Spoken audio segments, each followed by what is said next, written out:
J'aimerais continuer toujours sur cette série de petites études sur le pardon et en restant justement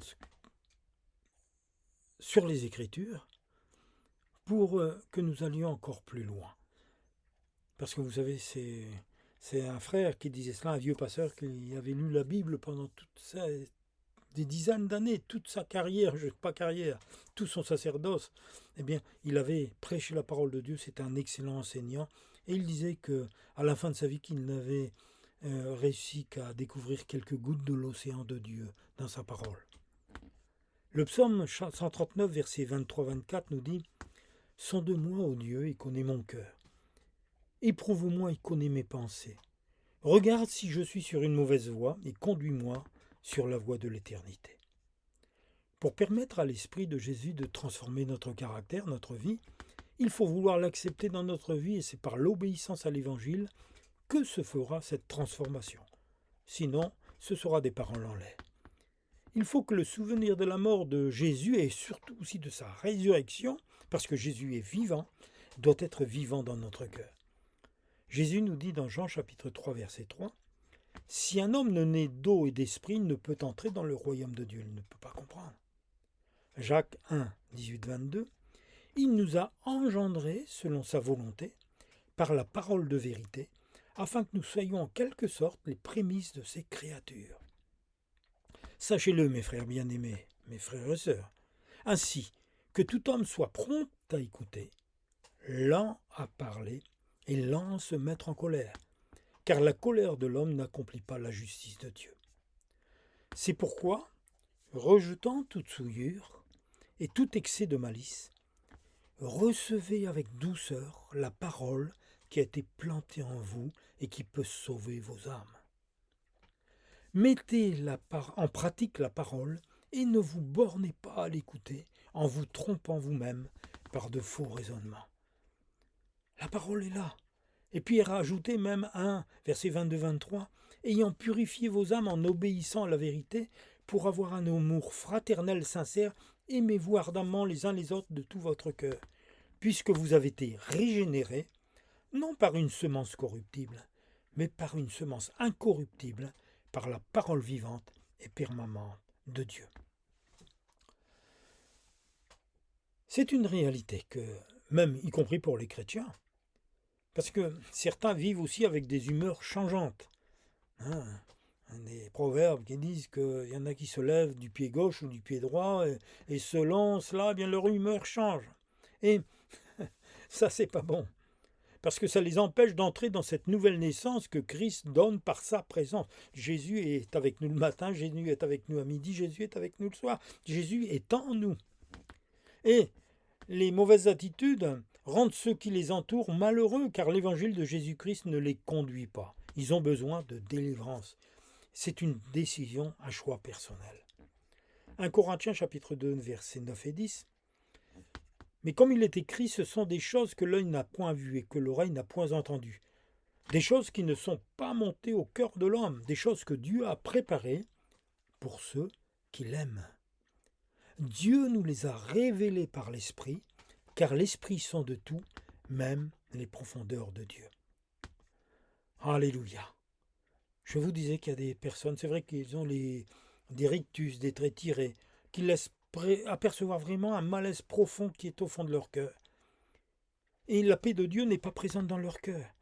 Il y a des réactions souvent violentes qui produisent un rejet de l'autre, parce qu'il y a une colère profonde qui rugit, qui est enfouie dans leur subconscient. Et elles sont parfois, ces personnes, liées par des chaînes invisibles, l'amertume ne les quitte pas. S'il y a parfois des moments de répit, ce sentiment de rejet revient naturellement. Il faut qu'ils fassent aussi agir leur volonté pour tourner les regards vers Jésus, pour qu'une vraie délivrance s'accomplisse dans leur vie et qu'ils soient transformés.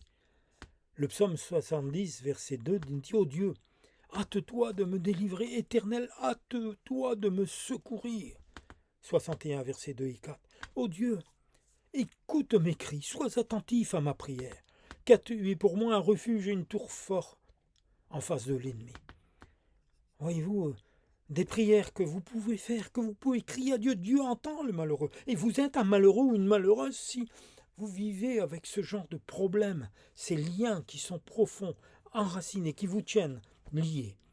Et le seul moyen, aussi c'est un choix personnel et volontaire, de faire agir votre volonté, c'est-à-dire de désirer être changé par Jésus, qui vit et veut régner en vous.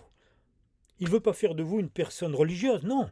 Il veut faire de vous une personne libre et vous apprendre à le connaître et à l'aimer, à vous apporter sa paix par sa délivrance sur vos ennemis invisibles. Et cela aussi, il nous met devant un choix. Est-ce que nous voulons vraiment être délivrés? Psaume chapitre 25, versets 2 et versets 7 à 11, il dit « Mon Dieu, en toi je me confie. Que je ne sois pas couvert de honte, que mes ennemis ne se réjouissent pas à mon sujet. Ne te souviens pas de mes fautes de ma jeunesse, ni de mes transgressions. Souviens-toi de moi selon ta miséricorde, à cause de ta bonté, ô Éternel. Et c'est à cause de ton nom, ô Éternel, que tu pardonneras mon iniquité, car elle est grande. » Il faut implorer le secours de Dieu. C'est le premier pas à faire vers cette délivrance. C'est de reconnaître et de repousser notre orgueil aussi personnel. Nous l'avons tous un brin d'orgueil dans notre cœur.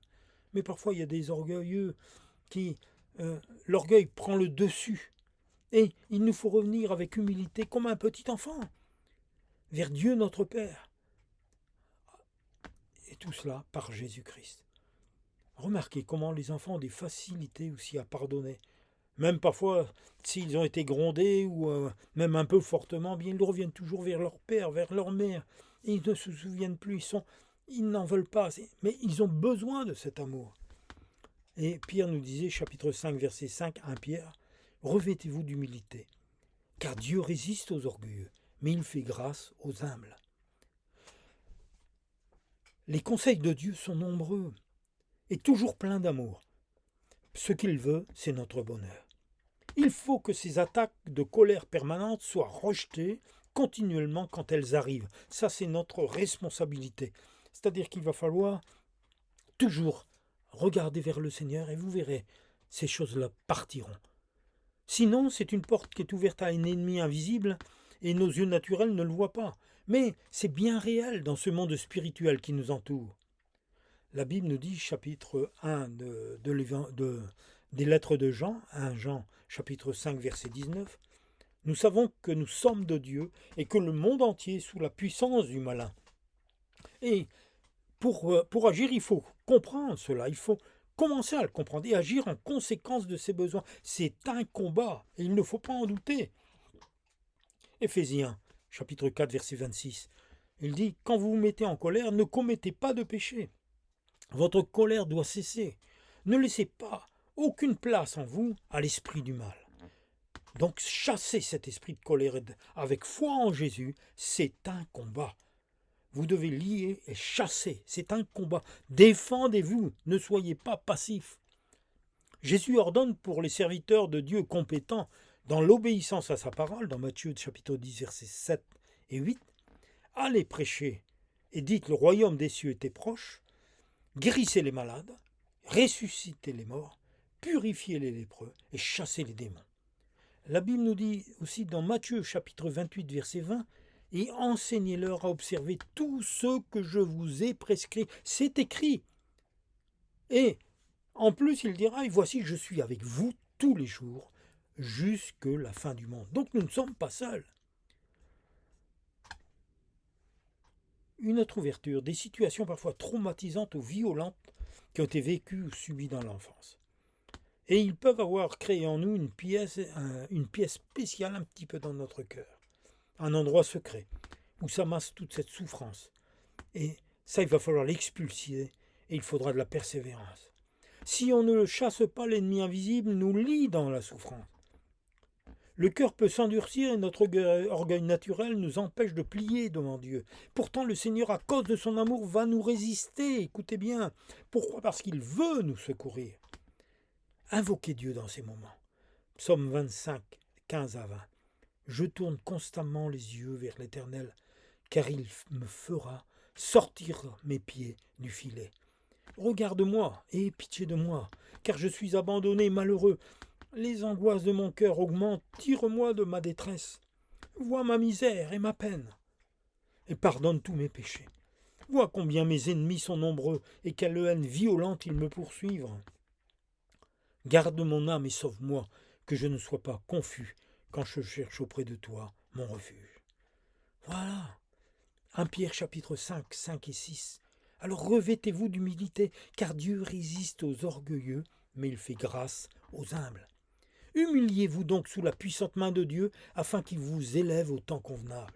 Dieu nous appelle à lâcher prise. Oui, à lâcher prise. À laisser cette boule de souffrance et de haine qui nous empoisonne la vie et que nous tenons fermement entre nos mains. Il faut la laisser aller. Et même si c'est la vie de nos proches, laissez-la aller et faites cet acte de foi en la donnant à Jésus pour nous délivrer. C'est Pierre qui le disait encore, 1 Pierre chapitre 5, verset 7. « Déchargez-vous sur lui de tous vos soucis, car lui-même prend soin de vous. » Jésus nous demande de ne pas céder aux esprits méchants qui ont un but précis.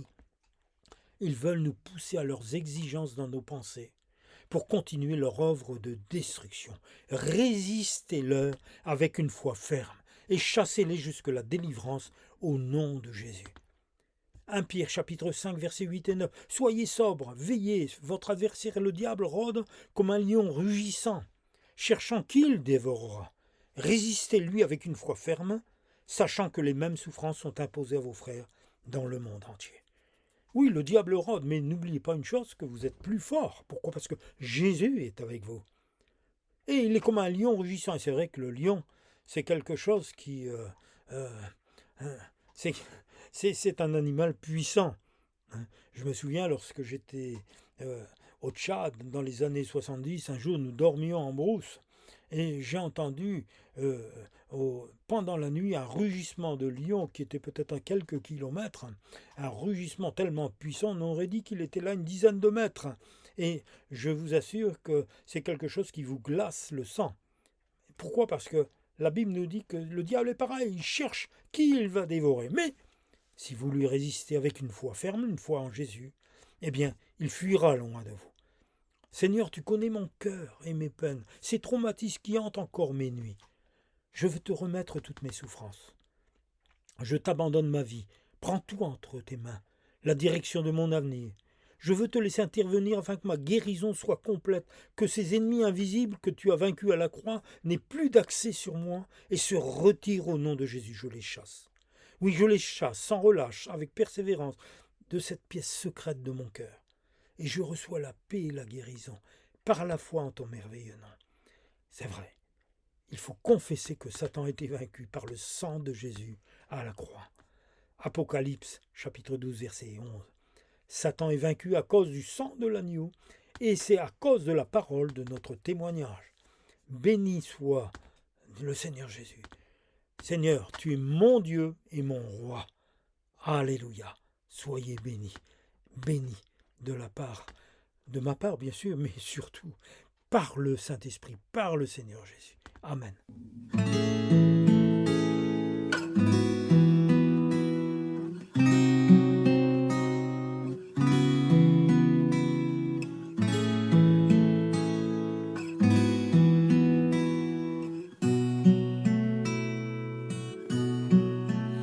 De la croix, la grâce coule comme un fleuve constamment. Oh, venez, venez en foule, un plein pardon vous attend. Oh, venez.